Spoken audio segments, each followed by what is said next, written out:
Most people think that the word impossible means that something is so far out of reach that you're never going to be able to achieve it. I'm here to argue that that is actually not true. The impossible, the things that we see happening, going to space, running a 4 minute mile, winning championships, making $1 million, those are not impossible tasks. They are trainable, they are teachable. Today, we're going to be diving into The Art of Impossible by Stephen Kotler. If you've been following along, the last 2 days, 2 days ago, we covered The Philosophy of Flow by Friedrich Nietzsche, and thus spoke Zarathustra. And yesterday we covered The Rise of Superman, which is talking about extreme endurance athletes getting into flow states. And today we're hitting The Art of Impossible, which is going to dive deeper into flow states and how you can actually hack them to be able to apply into your life. Stephen Kotler was a journalist that spent decades researching and learning this, and he actually opens up the book talking about how he broke bones, dislocated shoulders, hurt his neck, tweaked his back, hurt his hips, broke his ankle, that he did so many things to his body in the art of trying to pursue this that he paid the price. And so what he says is very applicational, and he talks to experts, Mihaly Csikszentmihalyi, and many others around the world that are performance psychology experts and those that are actually applying it into their lives. So by the end of this training, I promise you that you're going to be able to tap into this exact science of flow, knowing the step-by-step process of how you can apply it into your sales, into your life, into your career, into your relationships, whatever you want it to be. The plan today is going to break this down into 5 different levels. Number 1 is motivation. What is the drive behind your desire for flow? 2 is learning. How do you learn and how can you learn faster? 3 is creativity. Why is creativity so important for flow? And then 4, we're going to actually cover flow, some of the more psychological, neurological states of flow. And then we're going to dive into 5, how can we actually sustain peak performance? Without further ado, let's dive in.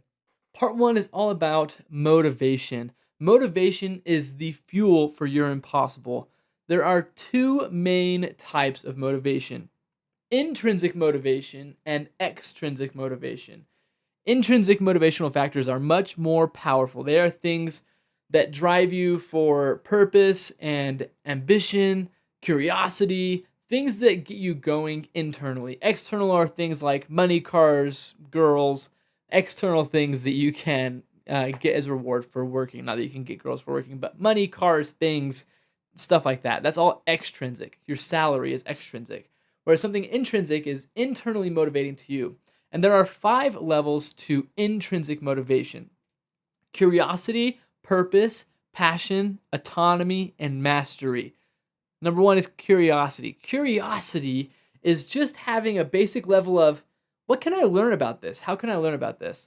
Find something that you get curious about. And the way you're going to become an expert in anything is the first level of curiosity. Get curious and stay curious. Get curious about sales, get curious about business, get curious about your relationship, get curious about dinosaurs, get curious about flight, about space, about cars, about electricity, whatever it is. Get curious about it. That sparks your attention and really makes it so that you can focus. The key to flow, I'm going to say this a couple times, the key to flow is focus. Second level is passion. As you know, MindFit's philosophy, or maybe you don't know, as you know though, MindFit's philosophy is life is passion. Pursue your passion because you're going to suffer through things, and having passion is going to be how you get through it. So passion helps you sustain this for a lifetime. It doesn't have to be your full-time job. It can be your 15 to 20% where you put in a little bit of time into it. It doesn't have to be a lot. A little bit of time spent into this can develop a passion. And it turns into your purpose, your way of being, why you do things. And there's a lot of different core ways that human beings actually need to be felt like they belong, like they have loving, like they have compassion, like they can grow and contribute. Right here is purpose to serve others, purpose to serve yourself, and then the environment around you. And then comes autonomy. When you feel like you've passed through all these intrinsic levels, autonomy is that one where you have the freedom to pursue. You're almost a full-blown expert and you're able to get guidance from other people, but you have the freedom to do what you want, when you want, how you want, with this specific category that you chose to be curious about. And then comes mastery. the pursuit of mastery. This is a never ending striving for excellence. And along with motivation, always comes goal setting, proper goal setting. I always say to begin with the end in mind. If you have an overall thing right in front of you, what Kotler and many others will describe as your MTP, your massive transformative purpose, something that is so far ahead, so high, so seems impossible. It's your impossible goal. Start life on Mars, or solve world hunger, or how to make $10 million in my business. Something that seems impossible. What's your big goal, the big thing that you're going to strive for? And then that's your massive transformative purpose. Break it down into little steps. I know you've heard this over and over again, but how do you eat an elephant? One bite at a time. How do you climb a ladder? One step at a time. Everything is done little by little. Flow actually happens in these small daily goals, and it looks pretty monotonous. If you look at somebody that's succeeding and doing really big things, their day probably looks pretty similar to yours. They wake up, they maybe study a little bit, they take care of their mind, they take care of their body, but then they type on their computer, go to some meetings, type on their computer, go to some meetings, type on their computer, talk to people. Their day is pretty similar to yours. It's just a matter of what their output is, how they're getting towards the goal. And it takes relentless effort to finally chop down that tree. Every blow might not seem like it's going to do it, but you know that on the last blow, it wasn't that blow that did it. It was the thousands of hits that you did before that. And the last thing I'll touch on is he talked about grit, and I would highly recommend, I'll probably do a review on this book as well, is Angela Duckworth's Grit. She talks about grit and how you can utilize it to cultivate what's called a growth mindset. So at the end of the day, just have a growth mindset. Believe that you have the ability to adapt, learn, and grow. And all that grit is persistence plus resilience. Always keep trying, never give up. So for sales, your career will accelerate when you get curious. Get curious about how you can talk to people, the way you can talk to people, the tonality, the body language, how to be perceived as an expert. Get passionate about sales and then have it become your purpose, and then stick to it for a long-term vision with small daily actions. Part 2 is learning. This is how you actually go through those intrinsic factors to get to the level of mastery. How do you learn and why do you learn? Learning at a basic level, obviously educationally, you learn your ABCs, you learn how to read, write, and do things like that. And we're going to talk more about why it's better to actually have the learning ability of curiosity over anything else. That's part 3, and being curious and creative. But as far as accelerated mastery and learning right now, peak performers learn faster and deeper by stacking skills by using deliberate practice. Again, it's not just practice. It's not just doing things over and over again. It's deliberate and intentional practice, getting better little by little. And then there is knowledge stacking, what Kotler would say. What I like to call it is habit stacking. Practicing your mindfulness, your visualizations. Your brain is such a powerful thing. And if you've watched anything of mine, you will know that visualization is an absolute vital part for creating anything in your life. To visualize it, it helps you get into your neural pathways, get it into your brain better, and you're going to be able to achieve it. Visualizing, habit stacking, doing all these different things are going to help you to be more based in psychology, and then create really quick feedback loops. If you're trying to achieve something, have a feedback loop immediately so that you know if the result was positive or negative, and then keep stacking and learning from there. And then if there is a topic that you're curious about, Kotler also recommends that you study at least 5 different books from different angles and viewpoints on that topic until you develop your own questions that you can go then and ask experts, and keep on being curious. Even after you read 5 books, you're not an expert. Keep on studying, keep on learning, never stop learning. So for a sales rep, always be learning psychology, body language, storytelling, product knowledge. Stack everything until you are unbeatable. Part 3 is creativity. Why is creativity part of this in the first place? This is the engine, this is the motor that is going to push you forward, is being creative. Kotler pointed out studies that showed that the CEOs of companies, that their success, their most common attribute was actually creativity. It was being creative in how they solved problems and how they did problem solving for other people and how they helped other people solve problems. So there's 2 different ways of thinking that you can use for creativity. And remember that creativity is skill, so you can learn this. The two different ways that you can think: divergent thinking and convergent thinking. The problem in today's society is that we get so stuck into convergent thinking. 2 plus 2 equals 4. And that's it. That's the only path that can, that's what the answer is. We get so stuck in, this is the right answer, this is the one thing that's going to be. And that's convergent thinking. It's all of your ideas coming together into one thing. Whereas creativity is more based on divergent thinking. So do an exercise with me really quick. I want you to think of a brick. Okay, any brick.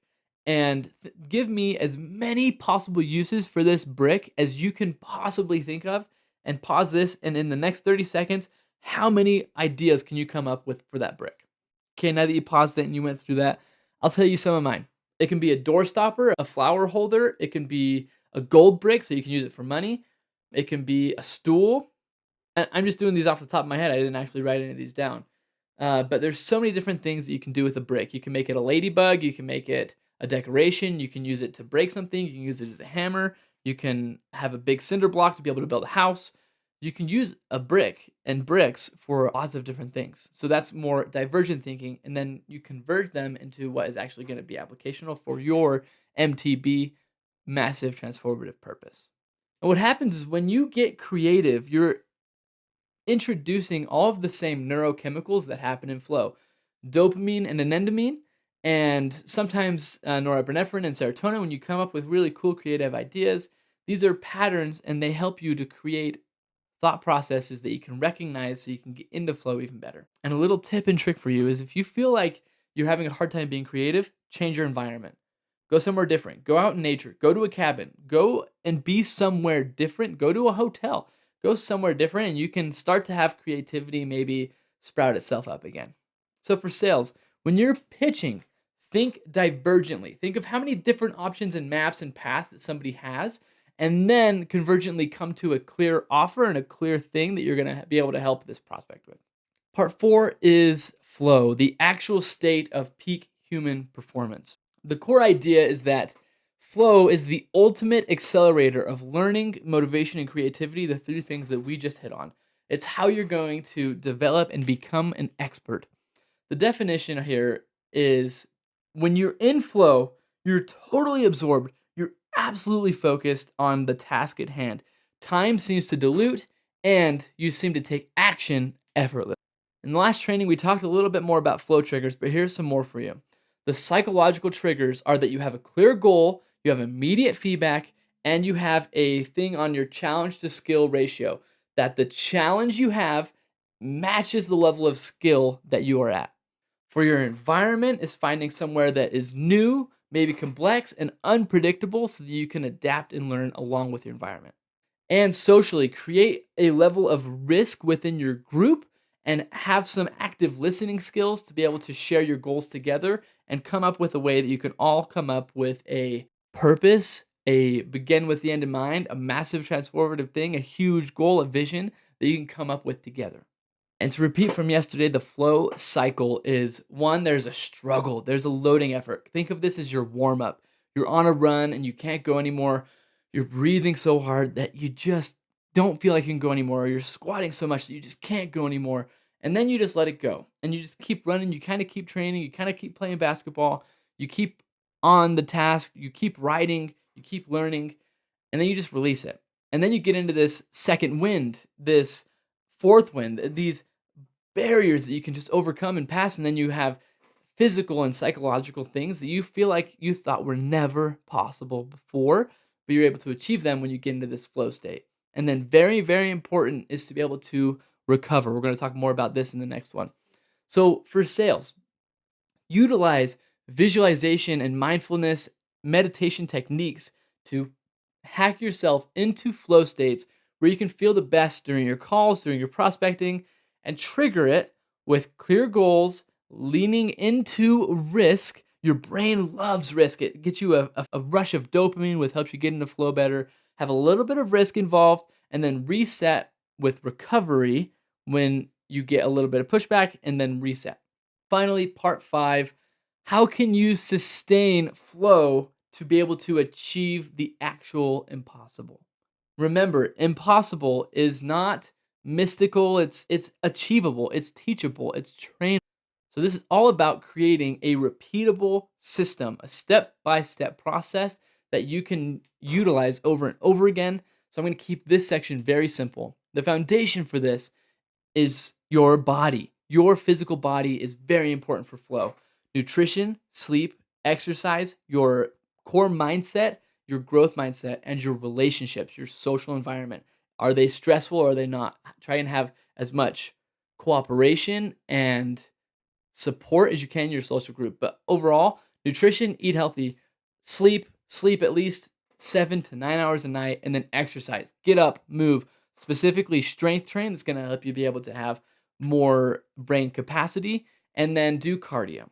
So take care of yourself physically, and then have social support, and then a practice that you can do for your mind every single day. Practice gratitude. Gratitude will help you to be more creative, to help you achieve your goals. Practice gratitude. I cannot stress this enough that gratitude shifting, thinking of any negative experience you've ever had and shifting into a positive, is going to be the most valuable thing you could possibly do for your mindset.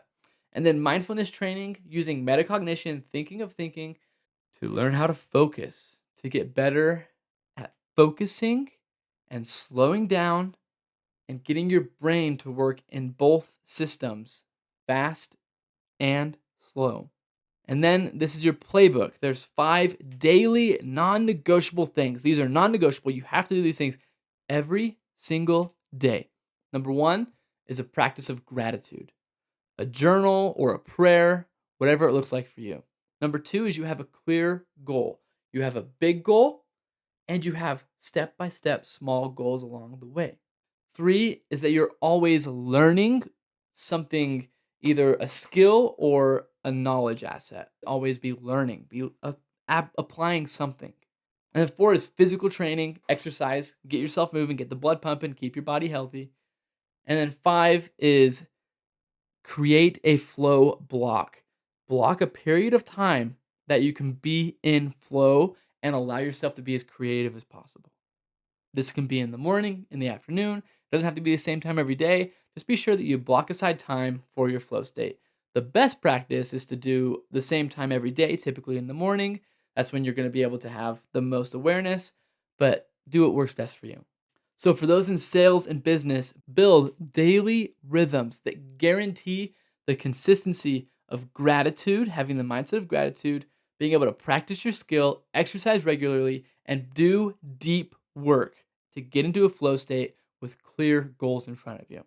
So, Stephen Kotler's message is simple. Impossible isn't mystical, it's methodical. It takes years and years and years of doing the same thing over and over again to do it. It's hard. I didn't say it was easy. Impossible is obviously not easy. It's hard. But motivation is your fuel to the fire. So be sure that it's something that you actually desire to achieve, that you can go through the levels of curiosity, purpose, passion, autonomy, and mastery, and something that sharpens you and your edge that you always want to learn about. Remember, flow unlocks your superhuman potential. Tomorrow in part 4, we're going to be talking about the science from Dr. Craig Manning's The Fearless Mind, one of my mentors, more applicational steps on things that you can do to increase your performance and unlock higher flow states. Until then, I'll see you.